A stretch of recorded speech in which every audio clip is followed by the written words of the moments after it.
Hello, je vous retrouve aujourd'hui pour un tuto make-up qui n'en est pas vraiment un. En fait, c'est un essai de mes derniers achats soldes, donc sur les yeux et les lèvres, les produits Adopt, et sur le teint, les produits Nudes by Nature. La seule chose que j'ai pas testé, c'est le fond de teint Clarins, parce que je l'avais testé en magasin, donc je voyais pas l'intérêt. Du coup, en même temps, j'en profite pour vous faire un petit tuto, voilà, avec ce que j'ai utilisé pour faire ce make-up. Et je vous retrouve en fin de vidéo pour vous dire... bah voilà, un peu ce que j'en ai pensé. On commence tout de suite avec la base pour le teint de Laura Mercier. Je voulais un teint un peu caméra ready, donc un teint fait pour prendre des photos, donc unifié et un peu un effet teint parfait. C'est pour ça que j'ai utilisé cette base et je l'ai associé au fond de teint Airbrush Effect de Revlon, qui est aussi très bien pour prendre des photos ou pour filmer des vidéos d'ailleurs. Et là, je suis venue tester mon pinceau de chez Nocibé. Donc c'est mon achat des soldes question pinceau. C'est un pinceau fond de teint plat, tout ce qu'il y a de plus classique. Alors je trouve que il applique bien le produit. Il me donne une bonne couvrance, mais ce que j'ai un peu moins aimé, c'est que je trouve qu'il colle un peu à la peau. Je sais pas comment dire ça, mais il a un peu tendance à me tirer la peau. Donc bon, j'aime bien l'application et le rendu, mais voilà, l'utilisation par rapport à un Beauty Blender qui est tout doux, c'est un peu moins sympa.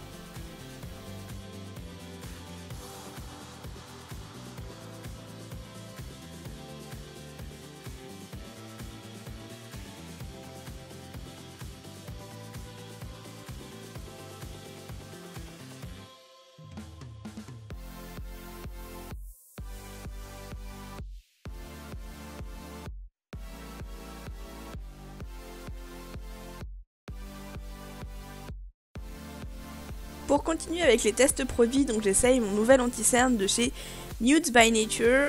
Donc il y a ce petit embout un peu façon baume à lèvres que je trouve assez particulier. Donc voilà, je viens l'appliquer directement avec l'embout en faisant des petits points. Et puis pour le reste de mes imperfections, parce que ça a vraiment un côté plus pâle que ma peau, c'est une teinte en dessous.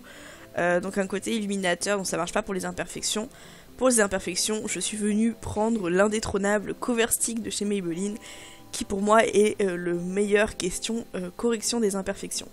Alors j'ai réessayé le pinceau de chez Nocibé, ça a absolument pas marché, ça me tirait beaucoup trop la peau sensible sous les yeux. Donc je suis partie prendre mon Beauty Blender et là c'était beaucoup mieux.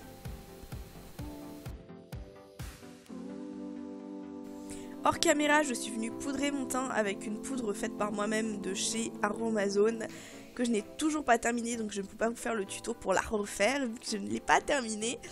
Et puis pour compléter tout ça, je viens faire un petit peu de contouring. Donc pour ça, je prends la poudre bronzante de chez Sienne. Donc en fait, elle a l'avantage d'être mate et assez pâle, même si elle tire un peu vers l'orangé. C'est le seul reproche que j'ai à lui faire.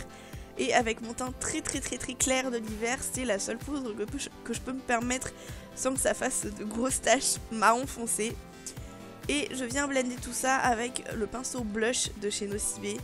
Donc en fait c'est un pinceau qui est bien trop touffu pour faire le blush, enfin à part si vous avez des pommettes gigantesques. Du coup je m'en sers pour la poudre et je l'adore parce qu'il est hyper touffu, donc c'est super agréable de mettre ma poudre avec. Justement en parlant de blush, je viens appliquer celui de chez Adopt que j'ai eu au solde d'été. Donc là c'est la teinte abricotée, j'ai la rosée aussi. Et je trouve vraiment que c'est le blush idéal pour vous donner bonne mine sans avoir l'air d'en faire trop. C'est un petit blush donc crème, c'est une espèce de crème fouettée hyper aérienne. Vous avez un effet sans matière sur le visage et vraiment mat. Donc pour moi, pour avoir un look naturel de tous les jours, je trouve ça vraiment idéal. On passe ensuite aux yeux. Donc pour les yeux, je vais tester mes fameux fards crème de chez Adopt. Et je commence avec la teinte un peu blanche, mordorée, je sais pas trop quel est son nom, que je viens mettre sur la paupière mobile et surtout en coin interne, pour pouvoir ensuite compléter donc avec ma deuxième teinte, qui est la bleu marine, et que je vais pouvoir venir mettre en coin externe.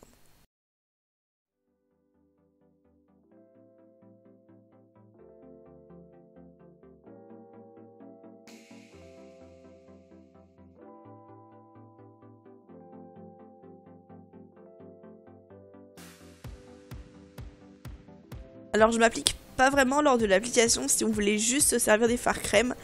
Il faudrait voilà un petit peu plus blender le tout, un peu plus le mélanger. Mais moi je m'en sers vraiment comme base pour venir mettre ensuite des fards à paupières dessus. Donc je le laisse un peu comme ça. Et je viens compléter avec la palette Smoky de chez Primark, qui pour moi est une palette vraiment mais exceptionnelle parce qu'elle contient tous les essentiels, toutes les couleurs essentielles pour moi de tous les jours, que ce soit pour le maquillage de jour ou de nuit. Elle en contient que 9 et elle coûte 2,50 €. Et le seul reproche que j'ai à lui faire, c'est que les fards sont un peu trop poudreux et pas assez pigmentés. Mais à part ça, franchement, moi je l'emmène partout avec moi. Elle est petite, elle se glisse partout et elle a les teintes qu'il faut. Donc bien sûr, je vais mettre le bleu marine à l'extérieur et au centre de la paupière, je fais un mélange avec du beige mat et un argenté un peu irisé pour essayer de me rapprocher le plus possible de la couleur donc, que j'ai mis avec le fard à paupières crème. Je viens ensuite mélanger tout ça donc avec un pinceau estompeur que je plonge avant dans un fard beige en fait, parce que si vous avez déjà travaillé des fards bleu marine, c'est des fards qui ont tendance à très mal s'estomper et surtout si vous avez des chutes ou si vous en avez un peu qui déborde, vu que c'est bleu, ça donne un effet cerné assez laid. Je termine avec une touche de crayon couleur chair dans la muqueuse interne, puisque je cherche vraiment à avoir un look lumineux et puis des yeux agrandis, donc c'est plutôt un maquillage pour les petits yeux. Donc vraiment, voilà, on cherche à avoir les yeux le plus grand possible. Après m'être recourbé les cils, je viens mettre mon mascara. Donc moi en ce moment c'est un combo de la base à cils de chez Mana et du mascara volume de chez Dr Oshka. Et la blague c'est que le mascara du Dr Oshka me donne que de la longueur. Donc en fait je suis obligée de mettre la base pour avoir du volume. C'est pour ça que je les utilise ensemble.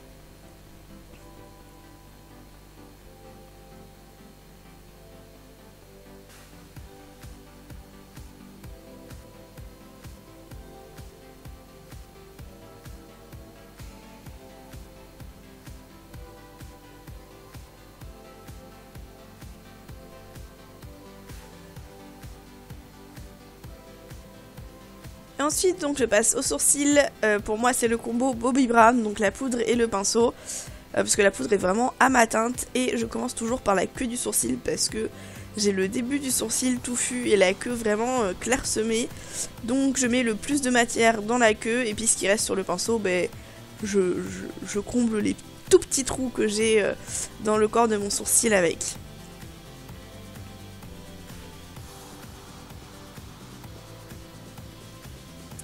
Et enfin on passe à l'highlighter, donc qui est aussi un des tests de cette vidéo, une des nouveautés. Au début je l'ai essayé directement avec le stick et en fait il fait bien trop froid, la matière était trop solide, donc je suis venue le réchauffer avec le doigt pour pouvoir plus facilement l'appliquer.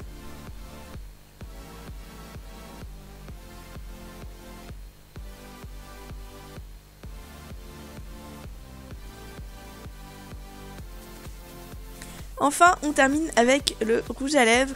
Alors je trouve qu'en vidéo il ressort beaucoup moins bien qu'en réalité. Donc c'est le rouge à lèvres semi-mat de chez Adopt de Noël. Donc c'est un rouge à lèvres que j'ai pris dans la couleur prune, qui est très confortable et qui ressort beaucoup mieux en vrai. Sur les petits fards crème comme ça de Adopt, le bleu marine je l'aime beaucoup, je pense surtout pour faire des bases de smoky, il peut être excellent. Le blanc que je retrouve pas là tout de suite, je pense qu'il est pas mal mais uniquement pour les fêtes parce qu'il est ultra pailleté, ça en met de partout, ça se mélange avec tous les fards et c'est hyper difficile de... Enfin j'ai essayé avec des fards mat par dessus et on voit toujours le pailleté, ça ressort vraiment. Par contre si vous voulez des paillettes pour Noël ou pour un événement, il est excellent. Le rouge à lèvres il est très bien, il est très confortable, bon je l'ai pas encore testé sur la durée donc je peux pas vous dire, mais je l'aime beaucoup et je trouve que l'application a été très très facile, l'embout est bien pointu donc c'est bien facile de faire la petite forme de l'arc de Cupidon. Pour les produits Nudes by Nature, l'anti-cerne, je trouve qu'il n'est pas extrêmement opaque, après j'en ai pas mis des tonnes, j'aurais sans doute pu en mettre plus. Mais après il a un côté très illuminateur et il file pas du tout dans les plis pour l'instant parce que moi avec Avec les anti-cernes, c'est tout de suite, ça file directement. Donc je l'aime bien. À voir si en plus grosse couche on arrive à vraiment avoir un effet hyper anti-cerne. Mais là vous voyez, j'ai pas non plus des cernes de fou, donc voilà. Et pour ce qui est de l'highlighter, je pense qu'on le voit un petit peu, je le trouve hyper discret, c'est vraiment ce que je voulais. Il est hyper naturel. On se retrouve rapidement sur ce fond un peu particulier pour vous faire un retour après avoir porté ce make-up pendant plusieurs heures. Les produits ont extrêmement bien tenu, les fards à paupières crème font d'excellentes bases. Je n'ai absolument pas eu les fards qui sont migrés dans la paupière même après plusieurs heures. Le rouge à lèvres a tenu assez longtemps et quand il s'est mis à s'estomper, il s'est estompé de façon discrète sans faire de patch ou de démarcation, donc ça c'était excellent. Et les produits teints sont restés impeccables jusqu'au bout. Ils n'ont absolument pas bougé, que ce soit l'anti-cerne ou l'highlighter. J'espère que cette vidéo vous a plu et on se retrouve très bientôt dans une nouvelle vidéo. Ciao ciao!